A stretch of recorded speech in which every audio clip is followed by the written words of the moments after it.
Portage la Prairie. And I want to thank my staff, our staff, for hosting a beautiful virtual ceremony on Friday with honor songs and the jingle dress dancer and prayers that were held at Lions Park in Thompson. It's a very important event, and I want to thank them for that.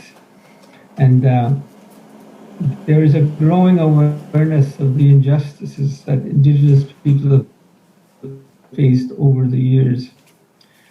And this morning I joined the other Grand Chiefs in Manitoba in calling for residential schools to be recognized as an act of genocide.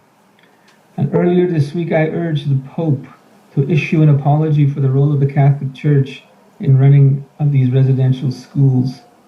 And I have also written to the Prime Minister of Canada and the Attorney General to investigate the residential school system as a crime against humanity.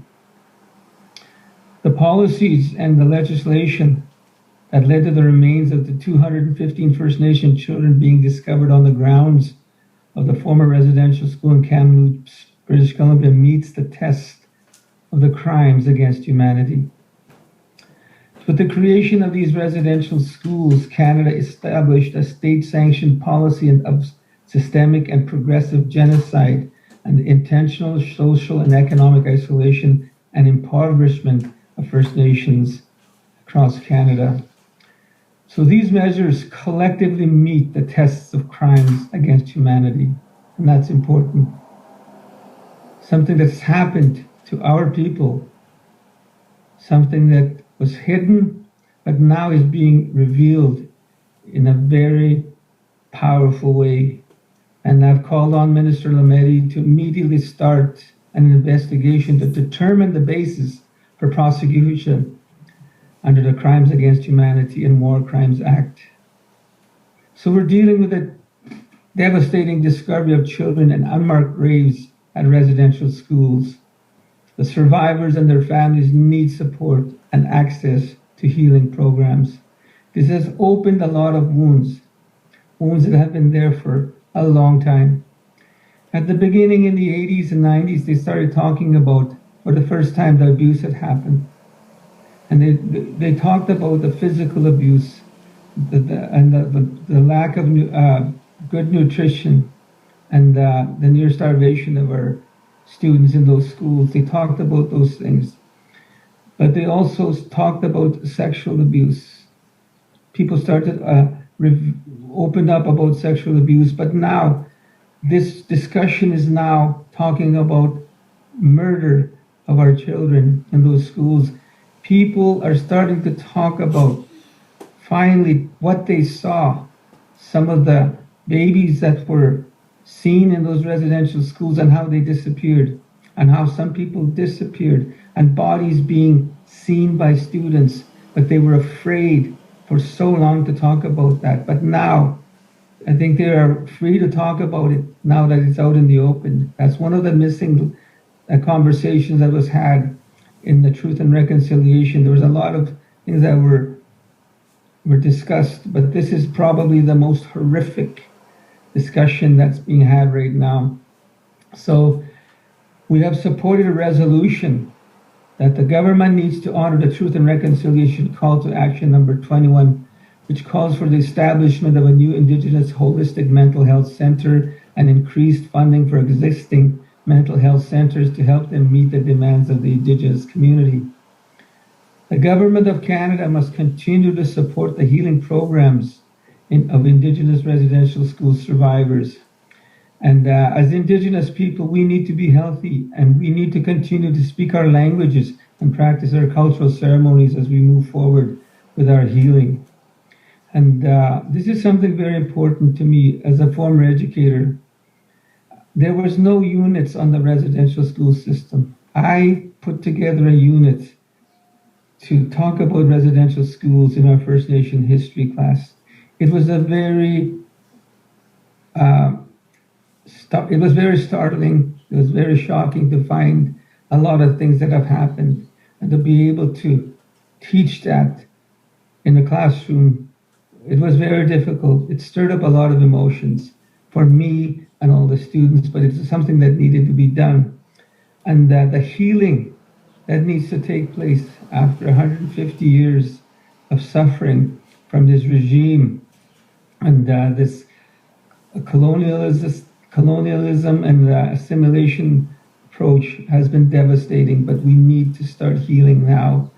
And so I want to acknowledge my chief, who has been doing a lot of work, being an advocate on the issue of residential schools, because we did have a residential school in our First Nation. So we know firsthand of our people that have been through that system.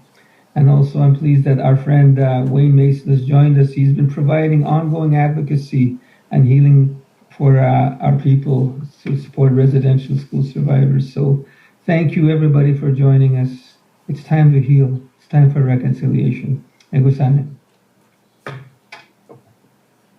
Thank you, Grand Chief, for sharing your remarks. And I did want to mention at the beginning that I'm also an intergenerational survivor of residential schools. So this topic is very important to me as well, as it is to many of the people watching. As you mentioned, many people are survivors themselves and descendants of the survivors. So we're thinking of everyone right now. I want to now introduce Chief David Monias to everybody. He's been very outspoken in the last week about the issue of residential schools, and I look forward to hearing from him now.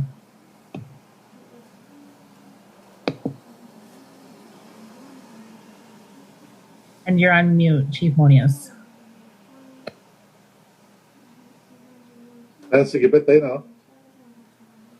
Bisane, kinanas, kibit no, kitatamiskat no, gagano, gino. Kinapimit sa gama gagano inyak. Mina miswes kami guta, Manitoba, mina Canada. Kantuta mek, umats ka step anik na yot. Ano mo tamago magi, agi suna magre, agi kitsikit. Ito sa mesana, agi sona chitsik nek yote. Mina agi wantuta chik. David Monias ndiya asun. Good morning.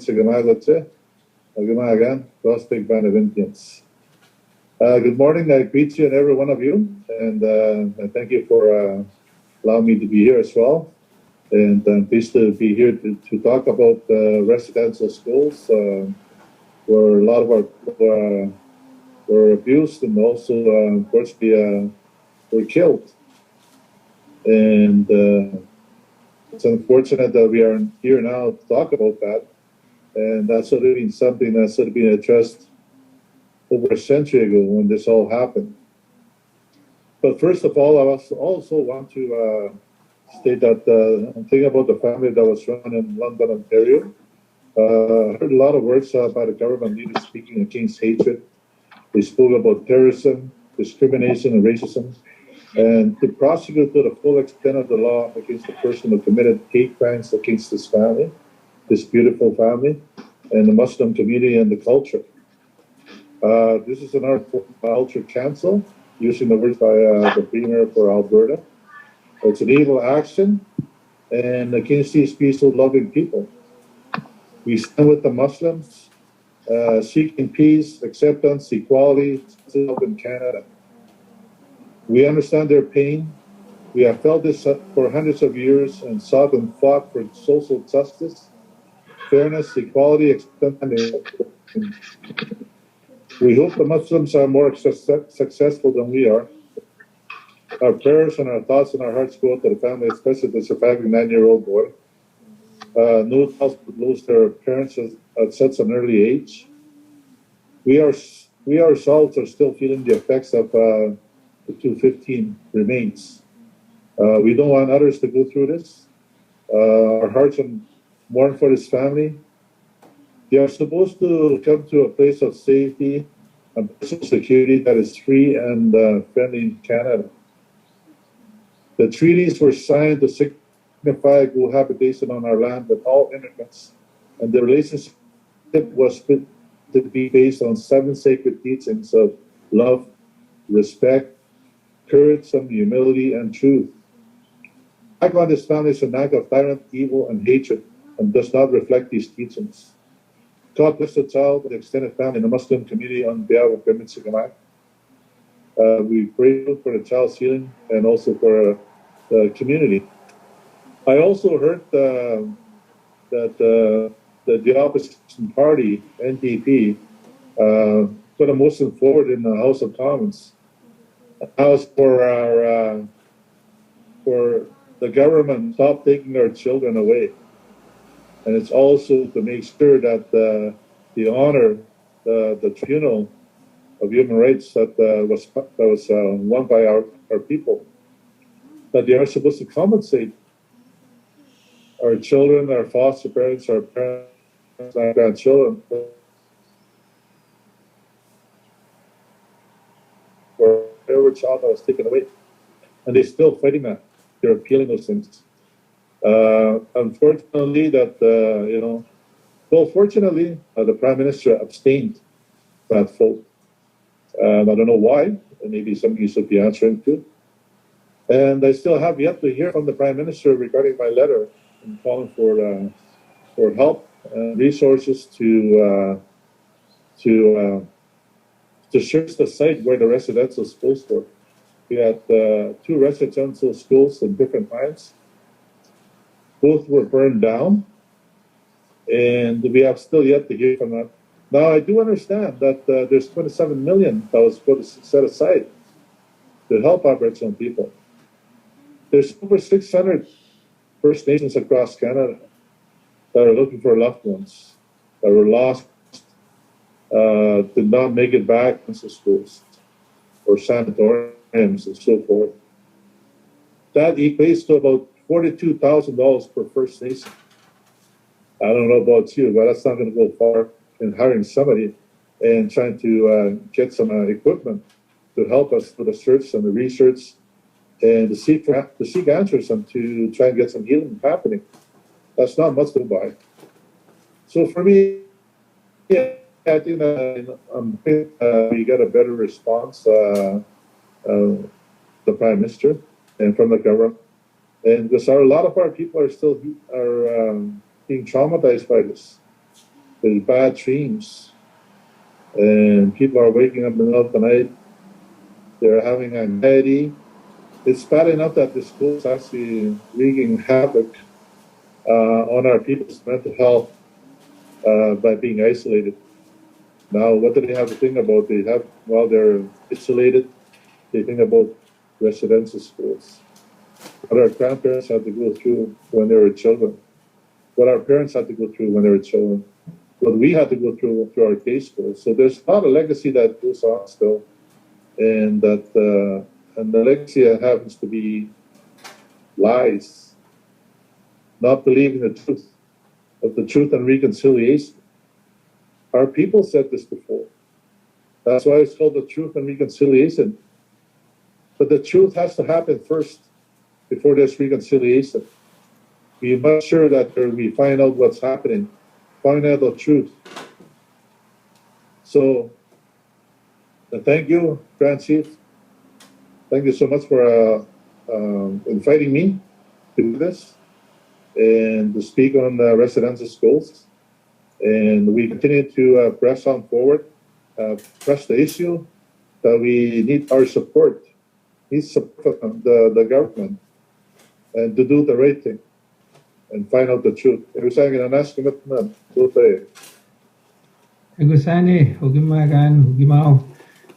have with us the Grand Chief of the Swampy Cree Tribal Council, forgive me. Maybe I can ask him to share a few thoughts. Chief Elwood Zastre from Spicy G. Could you share a few thoughts? I thank you for being here. You're on mute. You can unmute yourself there, Chief. Good morning, everybody. Glad to be on this meeting this morning. It's a very important topic. It's been going on for so many years, and now it's finally coming out. What happened to our kids?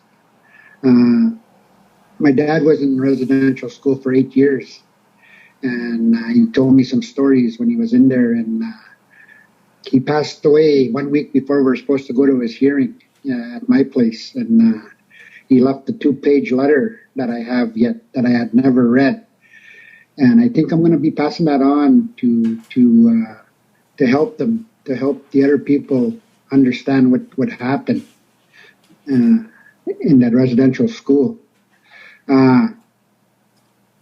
Many elders, I spoke with many elders even before I became chief, and they told me things that these people did to them.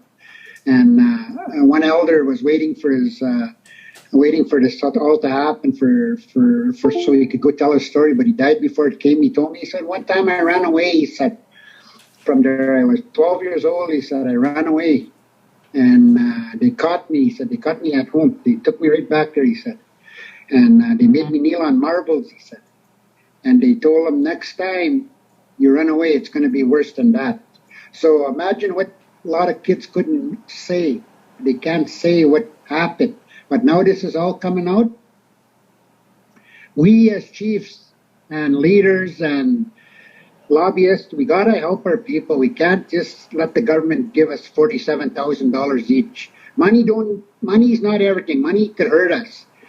What we should be asking the government for is infrastructure in each one of our reserves or in our communities where we could heal our people from what's happening to them, the memories and all that. You give people money.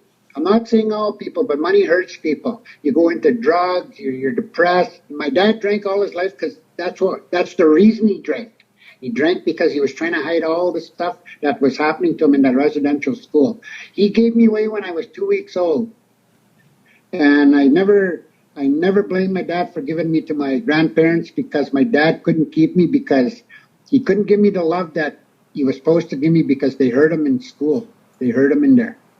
And imagine all these other little kids that didn't even have a chance to come home, that they found dead, buried, and all these people. And that's all on account of, it's not the organizations, the Catholics, the Anglicans, the whatever. The government gave them that power to take us away.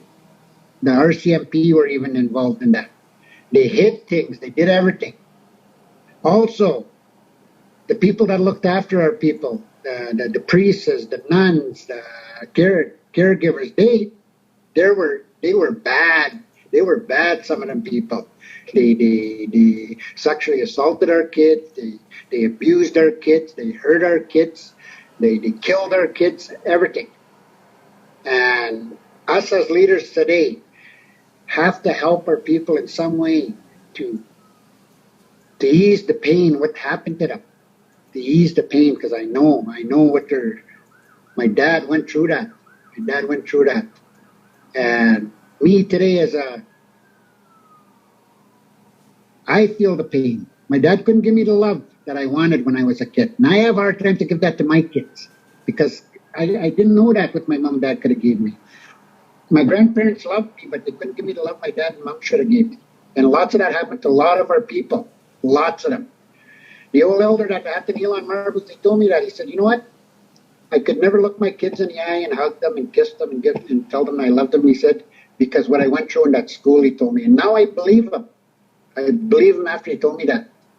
I didn't think it could affect me. I didn't go to a residential school, but it affected me the long way back. And it's probably affecting my kids. So us as leaders from each of my, like I'm the Grand Chief of Swampy Cree Tribal Council, us as leaders should, I don't know who we're going to speak to, but right away they throw us a little bit of money. Oh, here's 20 so many $1 million. Keep us quiet for a while. That's what they're thinking. But I don't think that's going to work this time. They can't do that. They could give money to help find out where our kids are, but not $47,000. Where's that going to go? Chief Monias said $47,000 ain't going to go very far. If they want to help, they're going to have to put a lot more money into this. And us as leaders have to fight for our people. So I every time we talk about this, I feel angry and hurt that, it's a long time coming, and, we got to do something. We have to do something. So I'm going to stop there, and I keep listening to people and my elders, and they tell me more and more, and I read stuff on different programs, and, it's unbelievable. And look at the other night there, the other day, that Pope, he wouldn't apologize. He will not apologize because he knows if he apologizes, they did wrong. If he says, I apologize to all the First Nations that we hurt, then he knows. But with no apology, he's not accepting to nothing. He knows that. The bishops know that. The leaders know that. All the top ones, the government. The first guy to introduce this, I think it was John A. MacDonald, if I'm not right, if I'm not mistaken. He was the first one that said, take all these Indian kids and take the Indian out of them and socialize them how they're supposed to be like us, like as white people. Take their language away. And he probably told them if it comes down to you even ask them to get rid of them, if they don't listen, kill them or something. That's what he probably told them. But that's where I'm going to stop, guys. I hope we can do something for our people because I'm very, very hurt on the inside because my dad suffered, my auntie suffered, lots of our people suffered. And us as leaders today have to deal with it. So, miigwech, and thank you for listening to me. Thank you very much, Grand Chief Zastre. Thank you for your leadership. And I want to give an opportunity for Wayne Mason to share a few thoughts. I know Wayne personally from education. We were in the field of education for a long time, but he has been involved in healing of residential school survivors. And our staff has personally visited his center quite a few times to deal with our own staff when it comes to grieving and so forth, and also going there for spiritual help. So I know his program works and is very effective, and I'm thankful that he's here to join us because I have the utmost respect for Wayne and what he does. He's doing a great work, so I hope he continues to do it. Egosane, Wayne Mason.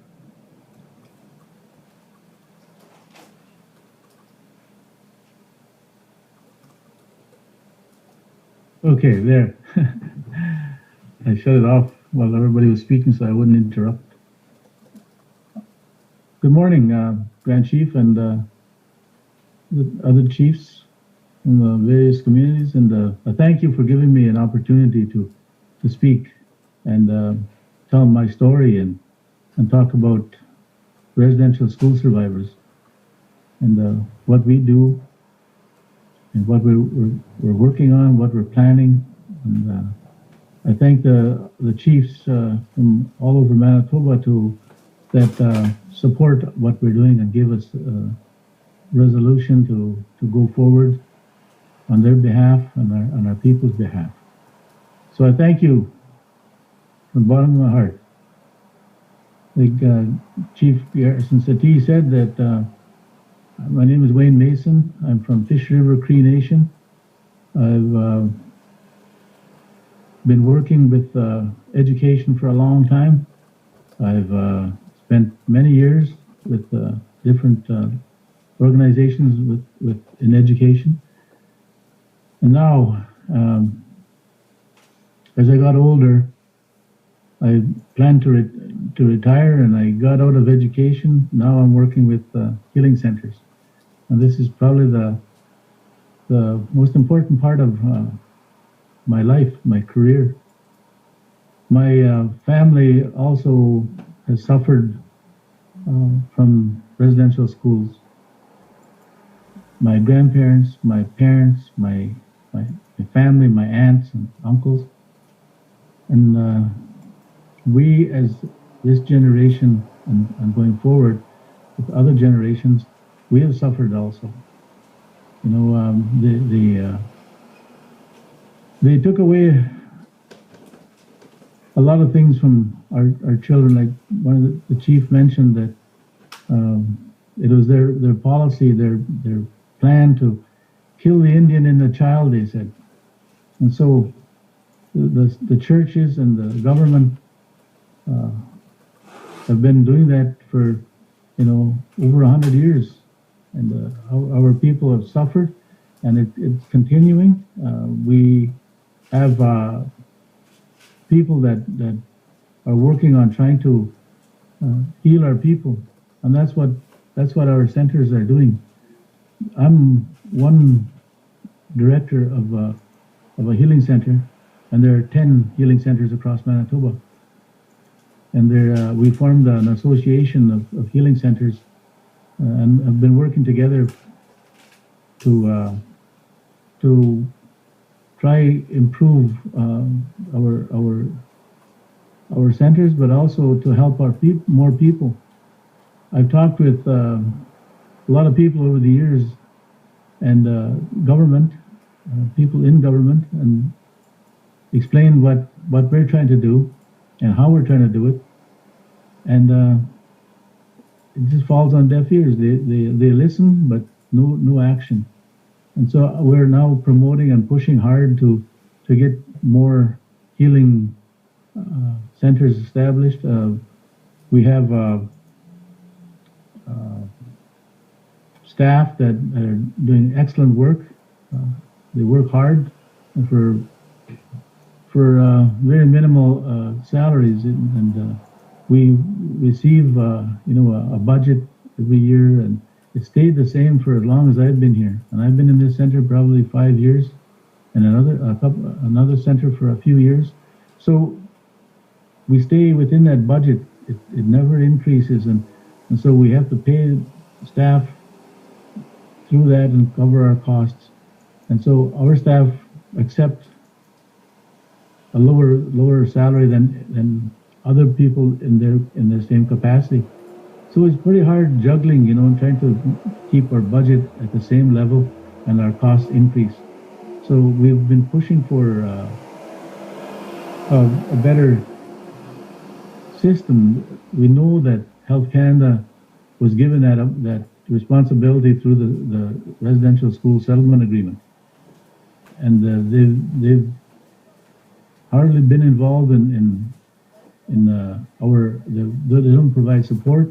We provide support to each other with our 10 centers, and now we're asking, we could get serious about it. We know what we need to do with our people. We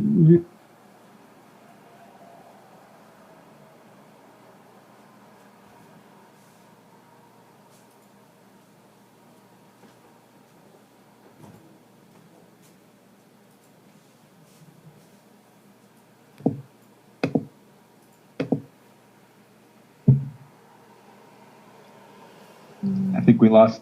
Looking at the government, we know that our people have struggled, and they need to,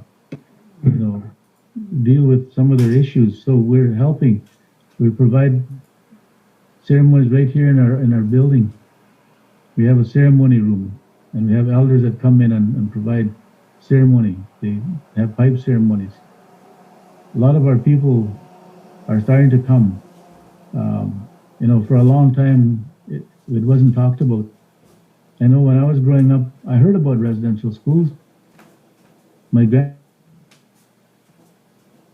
grandparents went, my parents went, friends went, but nobody talked about what happened over there. Everybody said that when they went away, they were going away for education. That was minimal, what they received in education. They were made to work, and they were punished, and they were treated with,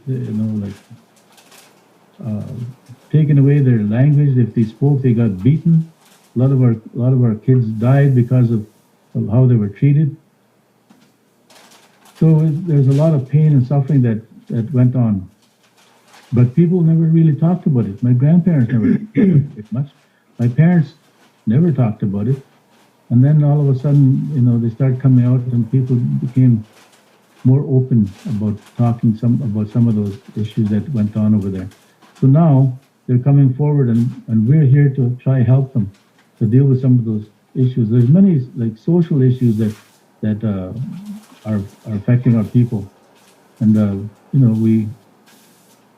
when we became parents, when I became a parent, it was difficult because I didn't know that much about being a parent. So I was, because of the residential school, my parents didn't know that much about being a parent. And so it fell on me, and it's also, handed down to my children, my grandchildren, and hopefully they become better parents as they become parents and grandparents. our language. We're trying to promote language. We had a couple of people come in and have language classes. We have elders that come in and provide ceremony and the teachings. It's a lot of work, but there's no commitment from government. And we've sent letters to the Prime Minister, and hopefully there's some action coming now because of all the attention, and there's going to be a lot more understanding of what has happened and what we have to do about it.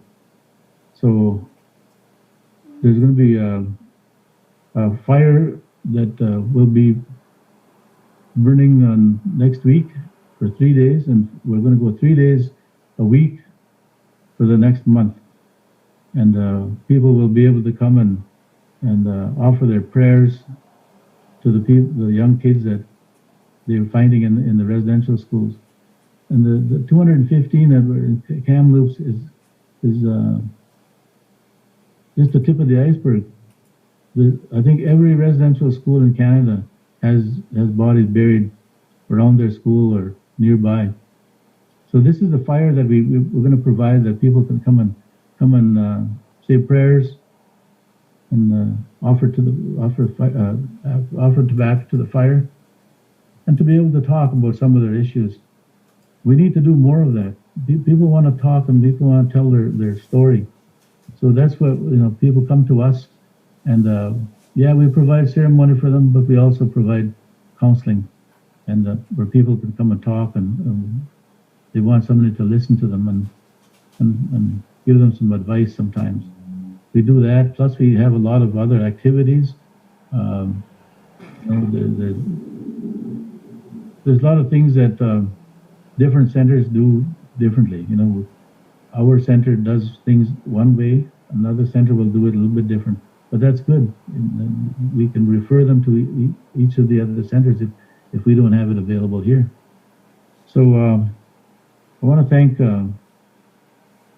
Grand Chief Settee and Chief Monias and Chief Zestre to keep helping us, and we ask for your guidance along the way, and we're going to be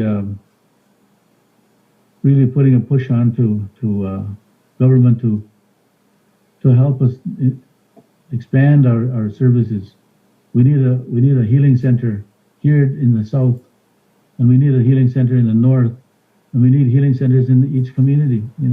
There's so much work to be done. People are just starting to come forward and ask for help. So we need the people. Sometimes we're just overwhelmed by so many people coming, and our staff are working as hard as they can, as fast as they can, and we need more staff. We need bigger centers. And, we know that there's thousands of people out there yet that will be coming forward. So I'm asking everybody to think about it and to pray for us. We pray for those survivors that are still out there, and their children, their intergenerational survivors. So I thank you very much for listening and supporting what we're trying to do. Thank you very much, Wayne, for what you've offered this morning. Mm-hmm. It goes without saying that our people have gone through a lot of trauma when it comes to the physical, sexual abuse, and also the things that they have witnessed. It is unfathomable. I cannot begin to imagine with the things that they had to carry. For those of us that grew up watching our aunts and uncles that have been through residential schools, not knowing what was going through their minds and what kind of things they were carrying and never being able to heal. That is what we're after here today, is to ensure that the healing takes place. Some of them have died without closure. Some of them have died without dealing with their issues. And it is sad. I was reading an article by Brian Giesbrecht, Brian Giesbrecht wrote an article downplaying the things that happen in residential schools, being in denial. It's people like him. It's people like him that perpetuate the denial of the atrocities that went on in residential schools. When he says it's time to move on, how can you move on when you've witnessed such tragedy and death and being abused so severely, and you tell us to move on? Shame on you. Shame on you, Brian Giesbrecht, for writing those words. You're callous, and I just can't even say how outraged I am by that article. People like him shouldn't be allowed to write in public forums. So it's sad. It's sad that people like him continue to be in denial. But we're not going to be quiet about this. We're not going to stop talking about it until we see a process where our people will be healed. So with that, I'm very encouraged and I'm very moved by a lot of the support that our people have been receiving from the non-Native community. I want to thank everyone for their support as we have that quest to move forward with healing. And one of the things that's very moving towards me is I see a lot of posts on social media of children holding hands. And one of the things that really touched me is it's time to go home. It's time to go home. And there's another one that said, they found us. They found us. After so many years of being hidden, they found us. That's something. It's time to take them home. Egusani, kinaskamit now. Oh, you say.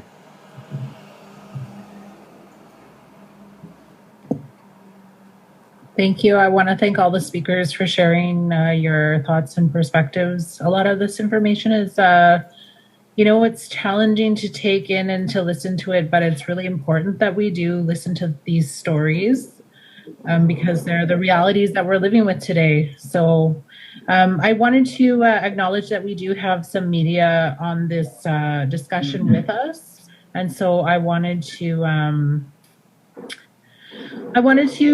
just see if there was any questions for our speakers, and then I will invite our two chiefs, our Grand Chief, to provide closing remarks.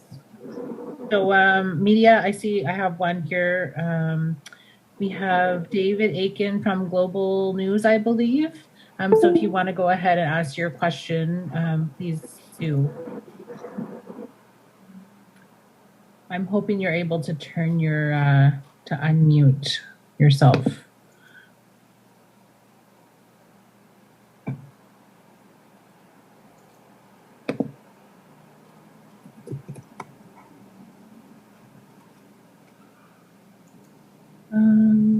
David, are you there?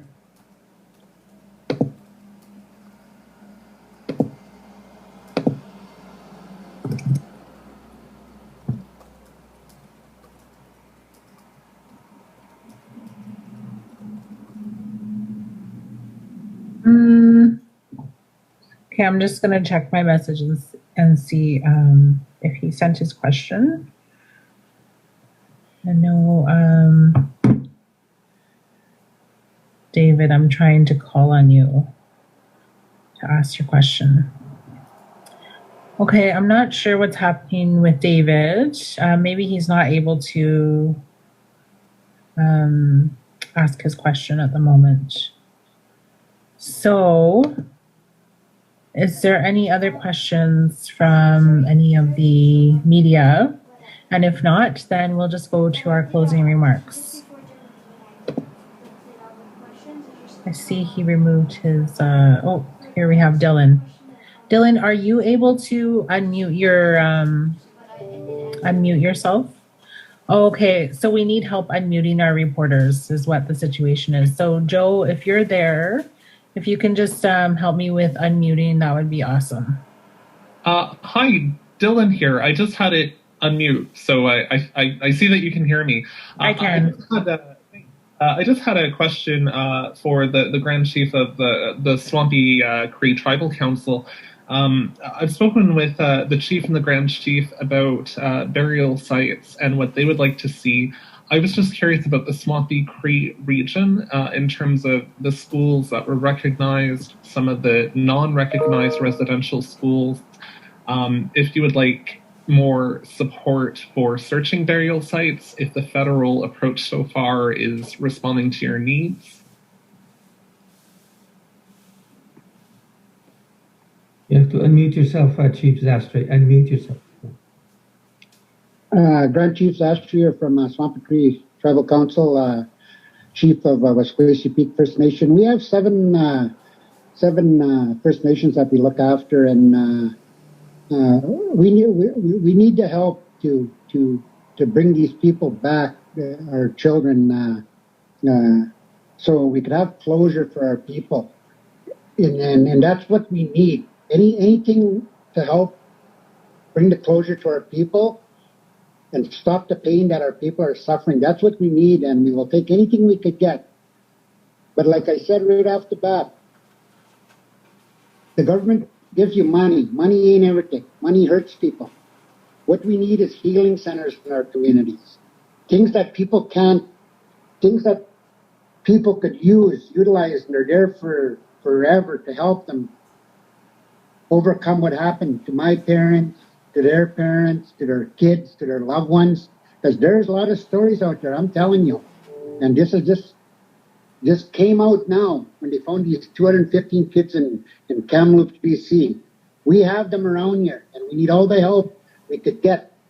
We can't just have a little amount of money to come to each community and start looking. It's going to cost a lot more. I don't know how they find these kids underground for so many years. There's a technology for that, and that's what we need in our area. And I will be pushing for that for our people. Mm-hmm. Because the stories I heard in the last few days, in the last few years before I was chief, I told a couple of stories. I don't know if you heard them, but we're here for our people today, and we gotta put a closure to this. Because I suffered as a child. My dad suffered. He was in there for 8 years in Ontario, and he told me some stories. And he left me a 2-page letter that I didn't read because I'm too scared to read it because I don't want that hurt in my heart. But at some time, I'm going to have to read that letter because I'm going to pass it on to somebody that's going to share that. Because my dad said in the last part of that letter, P.S. I'll probably take these memories to the grave. And I'm not going to let that happen. I'm going to let these things go out because my dad would want them out there, but I can't read them. But you ask, do we need help? Yes, we do need help. We do need help. Thank you, Dylan. Thanks a lot. And my follow-up is just about the healing funding that exists right now. Like, I recognize that it's deemed to be not sufficient. I know Murray Sinclair has talked about how survivors don't have a lot of opportunities to gather. I know that there is some funding now. I was just wondering if that funding is ramped up or if it's just that it's staying static, but it's not addressing the need. On my part, I feel that when something comes up like this, and it has to do with the government, the federal government, and there's a lot of pressure on them right now. It's a pressure on all the governments from 100 years back. So what they think is, well, you know what? Let's push the money out there for these people, and maybe they'll settle down and not worry about anything. But that's not the point. Money, like I just said, money and everything. We got to have closure on all this, and with all the resources that the government took from our people, took our land on us, all the resources, all the money that they're getting, that money that they're throwing us is just a drop in the bucket. That's what my elder told me, the one that had to kneel on marbles. He told me the exact words I'm telling you. He said, you know the money that we get from the government? There's a pail of water here. He said, I put one drop in there. He said, that's all they're giving us back from our resources. Plus, they took us away and they hurt us, he told me. So that's what I have to say about that. Sure, there's a little bit of money out there. I don't know how much. There's 664 First Nations, I think, in Canada here. That's not going to do anything much. Sure, it might help a few, but that's it. Miigwech. Dylan, it's Wayne Mason. I'm the executive director of Wasay Healing Center.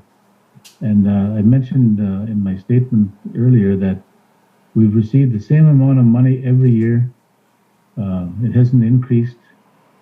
And we're trying to do what we do every year, the same, continuing to work and trying to help more people. But our costs go up, our rent for this building goes up, our staff, our lowest paid people, we try to give them a little bit extra, but it's hard to deal with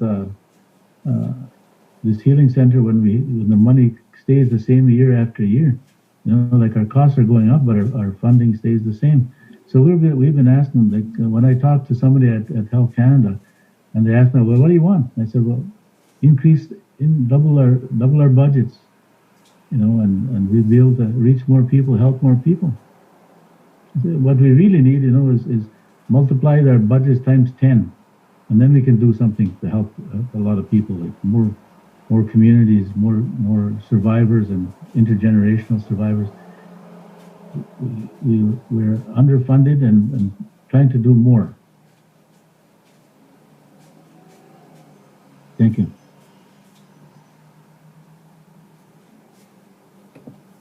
Is there anyone else? I don't know if Chief Monias or Grand Chief Settee wanted to answer that question as well. Otherwise, I'll move on to the next question. Okay, so we have David Aiken is unmuted now. He's the Chief Political Correspondent for Global News, and he has a question or two that he would like to ask. Thank you very much, and I hope you can hear me at this point in time. I was jumping up and down at my computer.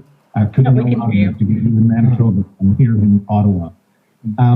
I guess my question, perhaps, is for the Grand Chief and maybe Wayne. Thank you very much for your presentations, first of all. I listened to all of them, and it's very educational. It's very helpful for reporters in Ottawa. Over the last, I guess since 2 weeks ago, since the discovery in Kamloops, I and other journalists like Dylan have been asking Minister Carolyn Bennett, will you make funds available to healing centers, to First Nations, to communities who wish to research for missing children, to locate missing burial grounds, and so on. And her response at every time, and again, this is what we're being told here in Ottawa, is there's a $37 million pot of money, and all that Indigenous groups have to do is ask for a chunk of it. Just send an email in, and you will get the money you require. Wayne, you'll get both your healing centers. You'll 10 times your budget. And any First Nations community that wants to engage in the work that First Nations communities want to do will have the budget. That's what we're being told.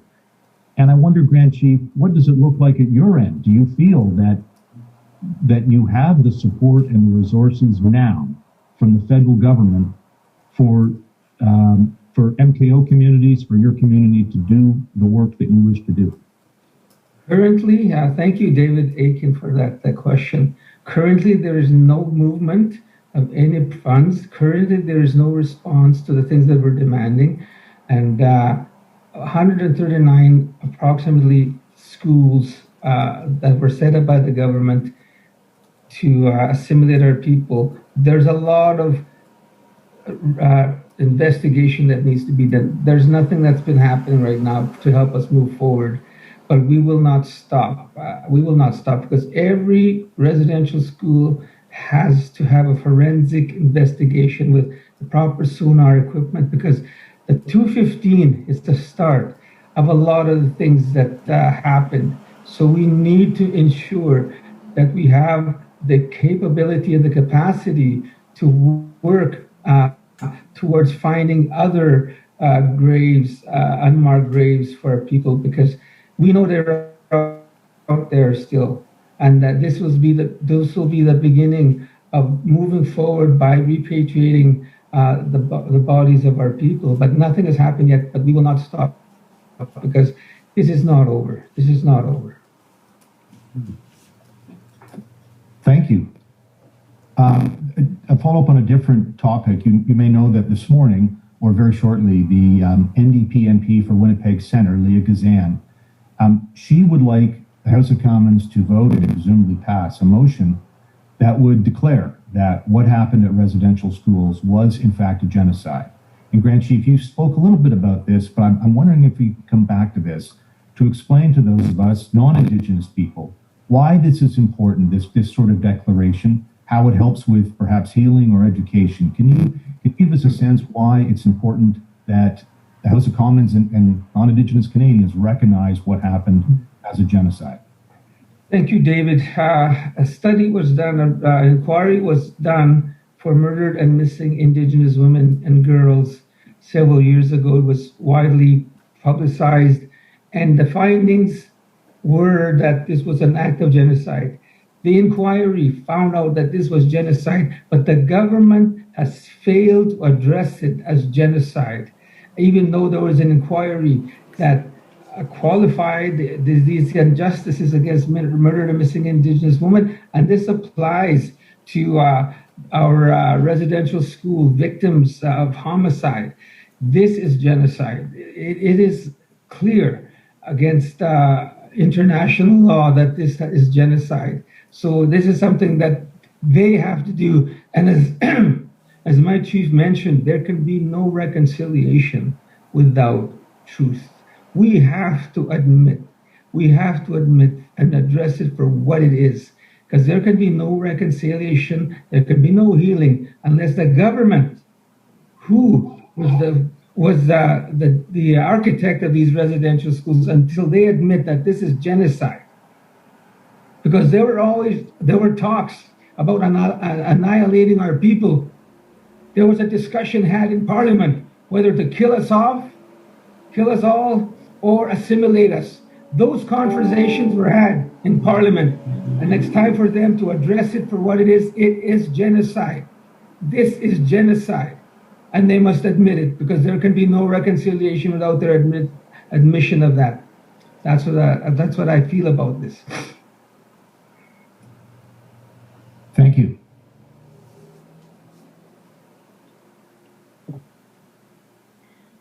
Thank you, David and Dylan, for your questions. I'll just ask the other media if there are any other questions, and if so, now is your opportunity to ask them.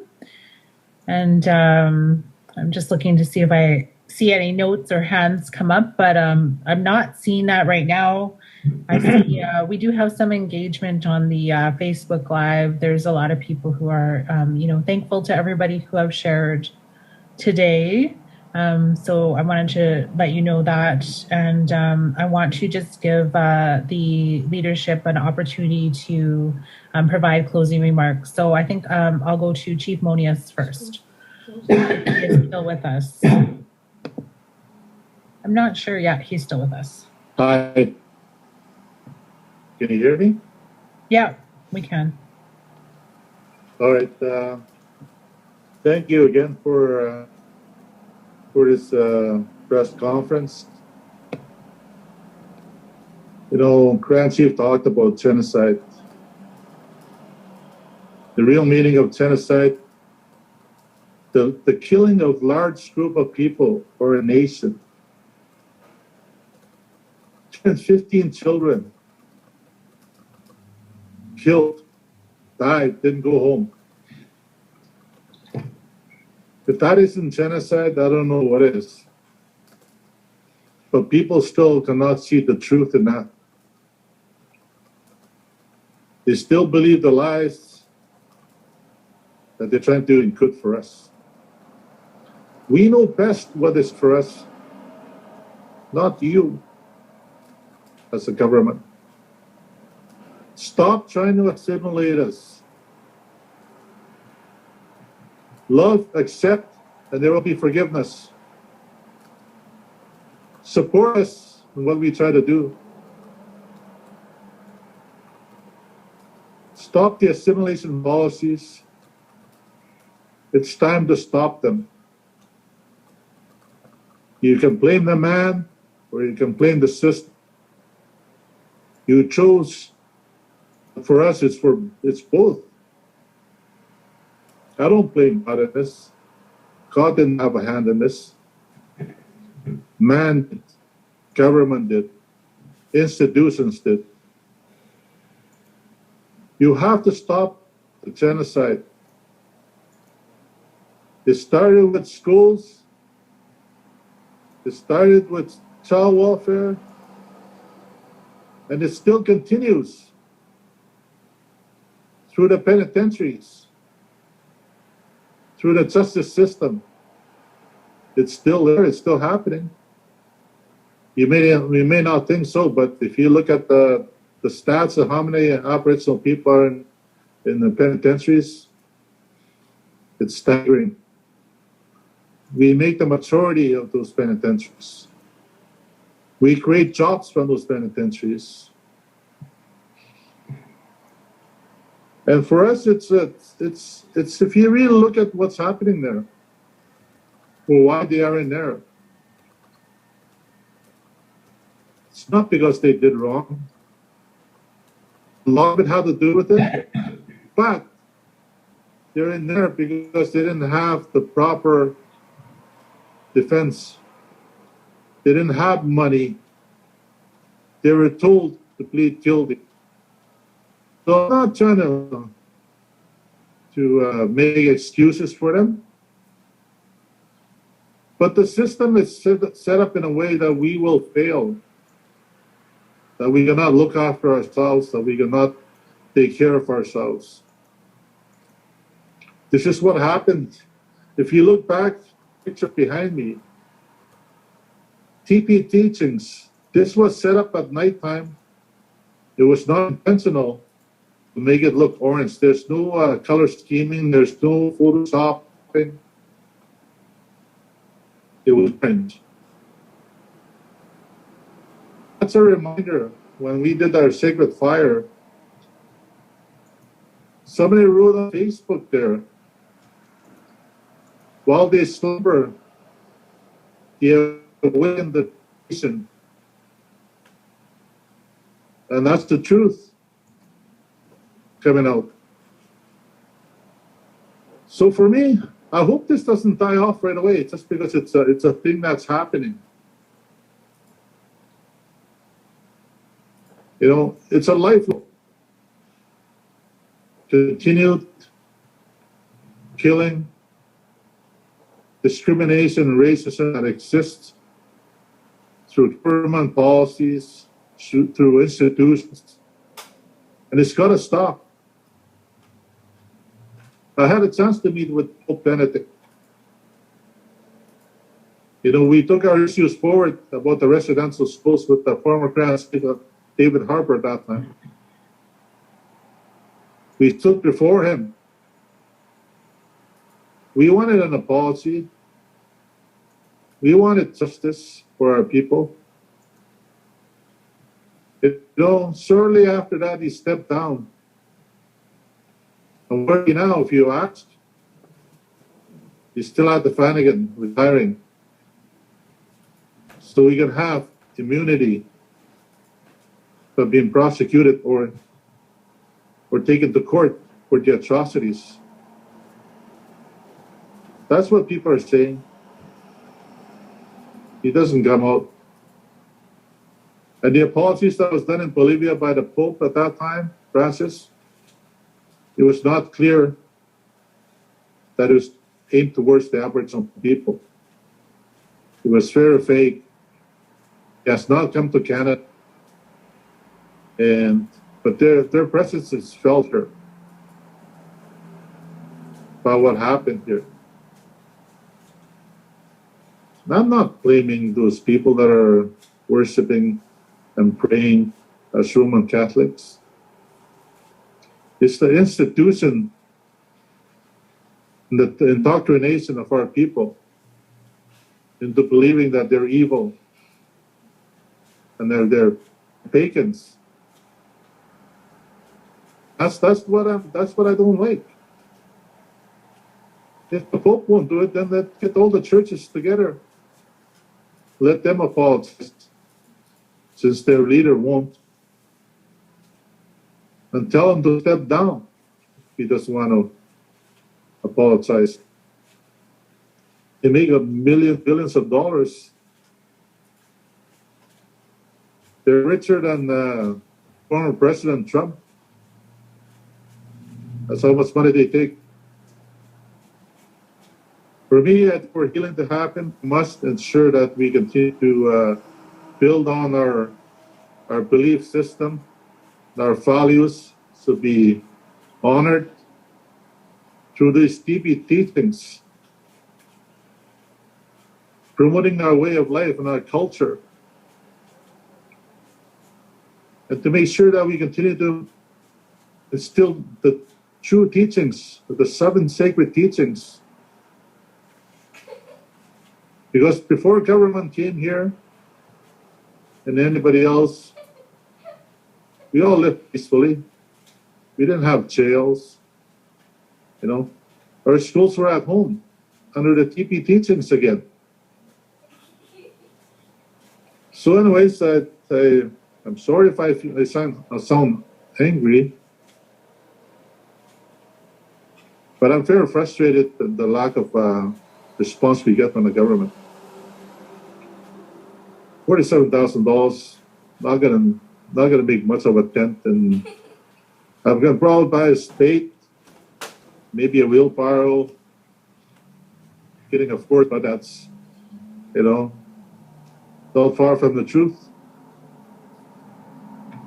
So I encourage everybody, not just the government, but everybody, you know, we gotta love each other, we gotta accept each other, and live together in peaceful harmony. The way we accepted people when they came to Canada. Pinanash kumit and tutayak. Nasa sige sigogo ma, kapmotak, tumak. Tawiswa gina no, taminoya. Ni tenagi, tainamagayan peace piana notes. Pinanash kumit in Francis to be. And the chiefs over here, Sasbury, nice to see you.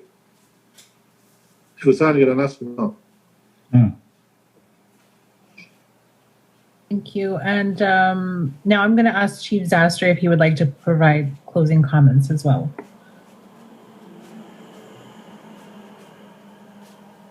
You're on mute. You're on mute, Chief Zastre. Grand Chief Zastre here from Swampy Creek Tribal Council. This was a very, very good press conference. A lot of feelings towards our people that are not here today. So many things go through our minds as Aboriginal people. Not only for today, but from the past, what would happen to our children. Like I said, we need infrastructure in our communities. We have healing centers here and there, but there's people from the north that they took our kids from way up north. I'm in Central. The closest place I don't even know where it'd be, our healing center. Maybe Winnipeg.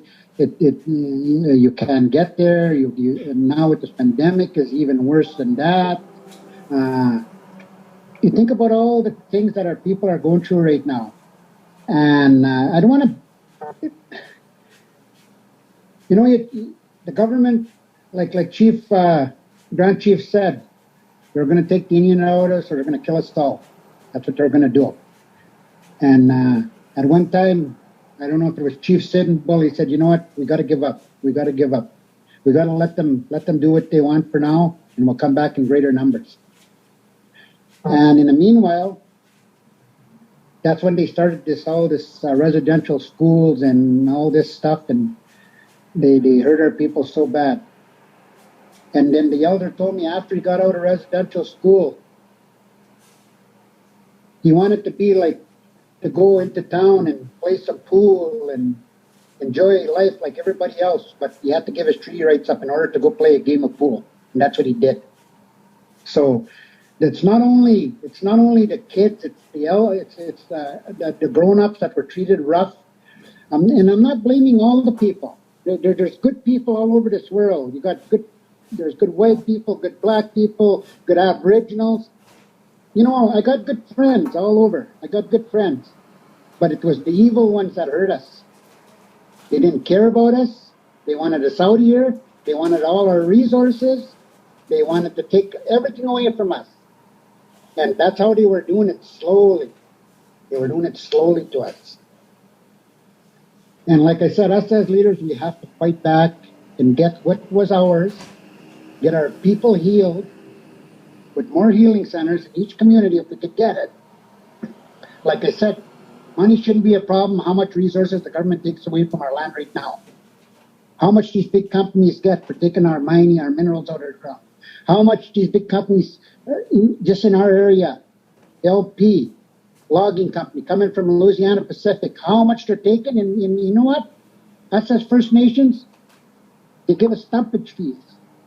Not even, I don't know, it just makes a person sore inside to hear this. I'm dealing with them right now on this.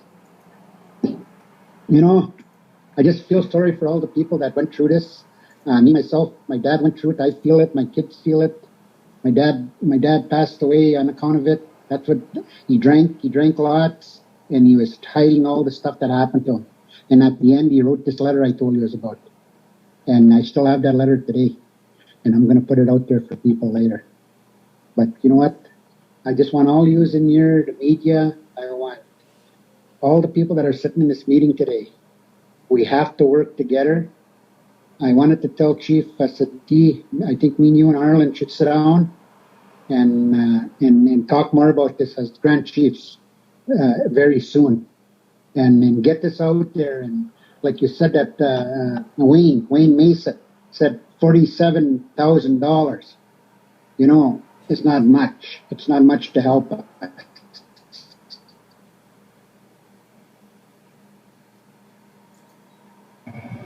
I don't know how it settled down. So there's, like I said, there's not only the children, but they took the rights away on our people. They took a lot of rights after that. And that was the government again. Everybody knows that when you're in a First Nation, long time ago in reserve, when you wanted to go visit your brother or sister in the next reserve over, you had to have a declaration for it, signed by the Indian agent. And if you didn't, and if you didn't sign that and you went, they would catch you and they would throw you in jail. Imagine that. And to all the people out there, I spoke to a couple people one time. They asked me about residential schools and all that. A couple white elderly people. I was sitting down with them, and they didn't know the history about us. And I started talking to them, and I said, "How many children do you have?" And the lady said, "I have 4." I said, "Could you imagine in September they took your children away on you, and you didn't want to let them go, and they ripped them out of your arms with the RCMP assisting them, and then sometimes you would see them maybe at Christmas, or sometimes you would never see them." She said, "Really?" And I said, "Yes, really." I said, "If you look at the history of what they did to us," I said, "you know what? You would think different about our people." So that's what I'm saying, and I just have to. I don't blame everybody. I don't blame everybody because there's a lot of good people. Look what happened to the blacks. Look what happened to the Jews. Look what happened to the Ukrainians. They all went through hard times. And then Chief Monias said 95% Aboriginals are in penitentiaries. Same with the blacks in the States. That's who's filling those jails up. All the black people, they went through hardship. They were slaves.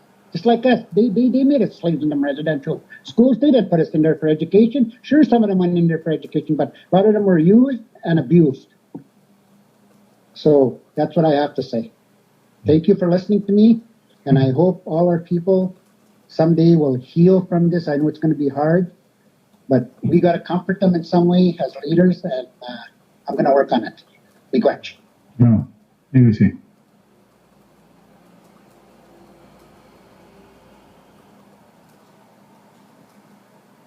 So with that, I just wanted to say thank you to our guests. I want to thank my Chief David Monias and Grand Chief Zastri for contributing to our discussion here. Of course, Wayne Mason, thank you for continuing to work on the healing of our people, and we'll continue to advocate on behalf as well. So I just want to say thank you to the media. Our stories need to be told. The story of our people needs to be told, even in these unprecedented times when we're navigating through the COVID experience and the recent discovery of the 215 innocent victims that were so young. We owe it to them to continue to advocate. We owe it to the 150,000 Indigenous people that were taken from First Nations and the 4,000 or so that did not make it home. We owe it to them. And MKO will never stop. We will never be silent on this issue. We will never stop. We owe it to them. Thank you very much. Egosani, ginanas commit now.